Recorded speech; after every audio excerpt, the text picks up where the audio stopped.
Bom dia, queridos irmãos. Hoje é dia 24 de junho do ano da graça de 2020.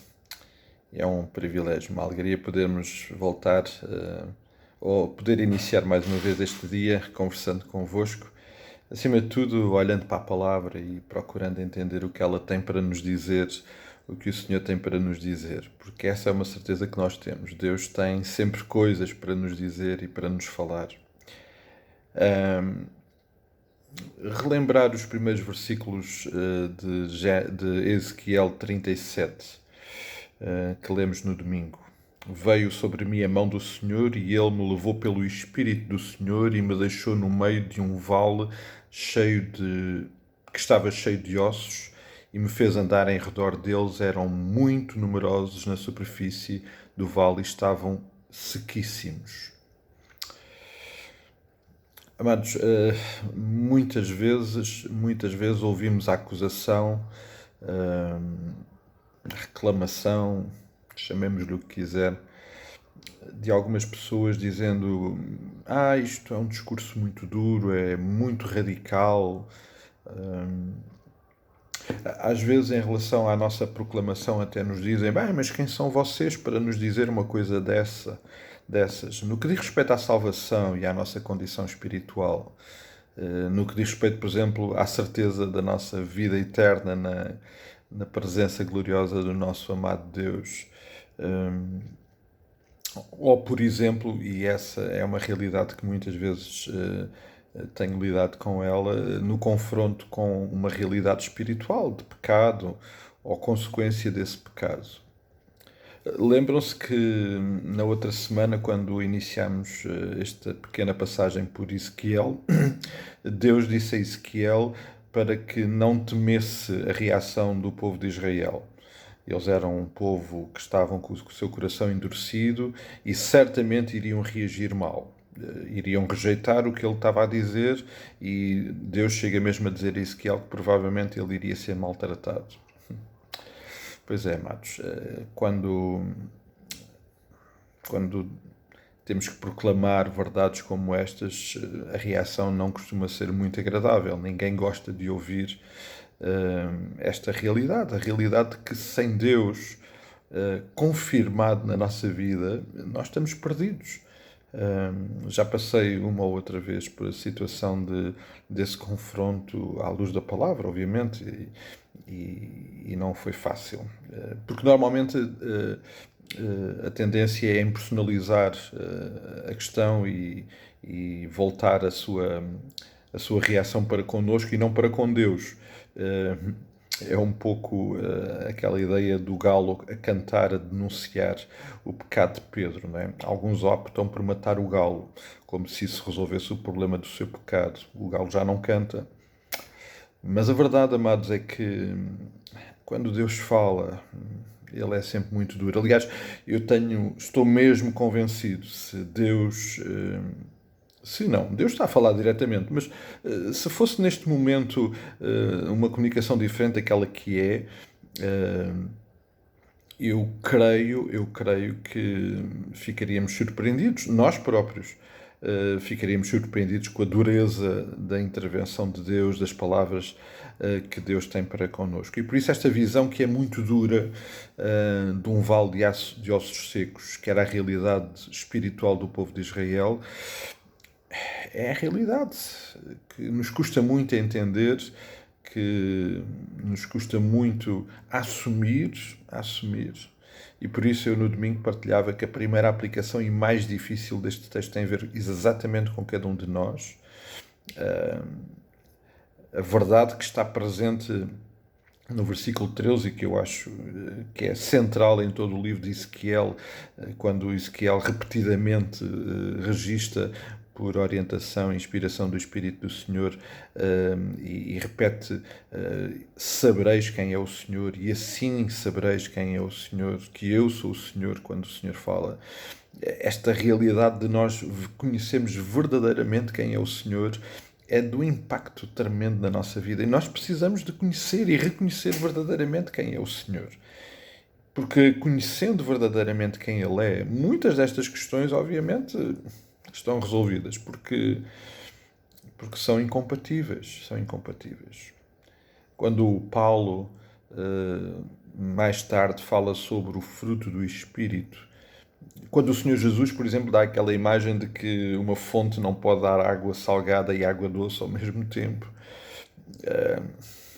quando ele dá a imagem de que uma árvore tem que produzir o fruto correspondente à sua natureza, pelos frutos os conhecereis, são palavras duras. Porquê? Porque a falta de evidência desses frutos, ou a incoerência da nossa vida, ou a ausência de frutos, resultado da presença do Espírito Santo na nossa vida, grita estas palavras, grita ossos secos, grita uma manifestação de secura espiritual. E por isso estas são palavras muito difíceis, muito duras. Mas não seria facto amoroso da parte de Deus lidar de outra forma connosco? Aliás, nós sabemos isso, porque na nossa vida sabemos que precisamos do choque, do confronto violento com a realidade para muitas vezes, para na generalidade das situações, aprendermos, não é?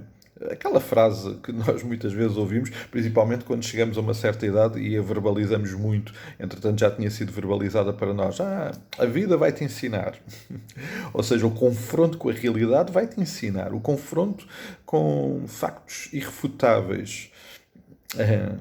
Vem sempre à minha mente aquela imagem de quando há uma paragem cardíaca e os médicos o que fazem é aplicar choques elétricos para estimular o coração para que ele volte a funcionar. Às vezes é isso que Deus está a fazer, porque nós estamos mortos, está-nos a dar choques para que nós possamos despertar e possamos voltar à vida e possamos de facto entender quem é o Senhor, entender a nossa fragilidade, porque aqui também tem tudo a ver com a realidade daquilo que somos. Hoje é quarta-feira, mais logo, se o Senhor permitir, vamos ter o nosso estudo de quarta-feira. Eu vou enviar o áudio mais tarde e hoje vamos, na sequência do que temos estado a estudar, vamos estar a falar sobre o homem. E quando falamos sobre o homem, obviamente, sobre a humanidade, obviamente, vamos considerar a realidade daquilo que somos em confronto com a realidade que Deus é. E as diferenças são abismais. Quando nós tomamos consciência da nossa fragilidade, da nossa dependência de Deus, obviamente isso tem que nos remeter para a proximidade, para a intimidade, para a dependência total, para a entrega, que passa então pela consciência dessa realidade, o reconhecimento da nossa condição de pecadores e nos rendermos totalmente à intervenção restauradora de Deus na nossa vida, que obviamente não é fácil. Aliás, depois vamos pensar isso quando nesta imagem muito gráfica, Ezequiel dá ao povo de Israel aquela visão de que Deus começa a pôr os tendões, a pôr a carne, estender a pele, ou seja, começa a fazer aquele processo de tornar a dar vida a um povo que estava morto. Amados, eu só posso compreender tudo isto enquanto compreendo que Deus, este Deus que nós queremos conhecer e que nós já conhecemos de alguma forma, não conhecemos na plenitude, mas que já conhecemos o suficiente para perceber que isto é uma manifestação sublime do amor de Deus. E que na expressão desse amor, muitas vezes ele tem que ser violento. De facto, essas palavras, esse conceito se aplica aqui, ser violento, para que nós possamos perceber, porque às vezes com palavras mansas não vamos lá, a realidade é essa, e falando de uma forma muito crua e simples. Eu só posso entender isto como uma manifestação sublime do amor de Deus. Aqueles momentos em que nós, pais, provavelmente já todos passamos, em que tivemos que aplicar um castigo aos nossos filhos, seja ele qual for, E naquele momento em que estamos a aplicar o castigo, estamos plenamente conscientes que nos custa muito fazer isso, que é um momento de sofrimento, mas que é forma de amar os nossos filhos, de os ensinar, de os corrigir, de os chamar à razão para que, para que tudo vá bem. É, com toda a certeza, uma manifestação sublime do amor de Deus. Esta que encontramos aqui. Amados, este amor de Deus que se manifesta depois de tantas outras formas, porque este amor de Deus é sempre recheado de expressões de graça, de misericórdia, que obviamente ultrapassa até aquilo que nós conseguimos entender. Mas que este choque desta visão dura e difícil possa ser o motor, possa ser o momento para nos despertar para a nossa proximidade e, acima de tudo, como Ezequiel diz, para que possamos saber quem é o Senhor. Possamos saber quem Ele é. Vamos viver este dia sabendo quem Ele é, sabendo quem Ele é. E voltando o nosso coração para Ele. Vamos, entretanto, manter o nosso coração também em oração. Amados, vamos orar pelos nossos jovens. Muitos deles estão em exames agora, em um período mais difícil. Vamos lembrá-los em oração. Vamos também continuar a lembrar os nossos queridos irmãos mais fragilizados também nas suas questões de saúde, o pastor António Silva, a irmã Adelaide, o irmão Alcino lá no lar também, a recuperação da irmã Glória, a condição de alguns que já estão mais fragilizados, o irmão Alberto, a irmã Maria dos Anjos, a irmã Lucília, tantos outros, amados, que certamente me falharão os nomes, mas que precisam dos cuidados do nosso Deus. E vamos continuar a investir em oração, em clamor ao Senhor pela situação em que nos encontramos nesta pandemia. Ainda há um caminho pela frente que estamos conscientes que tem que ser trilhado e precisamos de o fazer totalmente dependente que só o Senhor pode agir.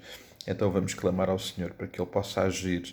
Ansiamos tanto por ultrapassar esta fase, percebendo aquilo que o Senhor, ou tentando entender aquilo que o Senhor tem para nós, mas acima de tudo também numa restauração que nós desejamos muito da nossa intimidade, da nossa proximidade, da nossa vida.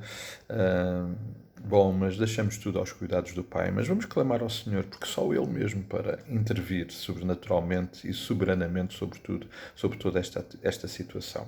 Então, amados, com muita alegria, vivendo hoje, sabendo quem é o Senhor, deixo o meu forte abraço, um beijo muito grande e até amanhã, se o Senhor assim o permitir.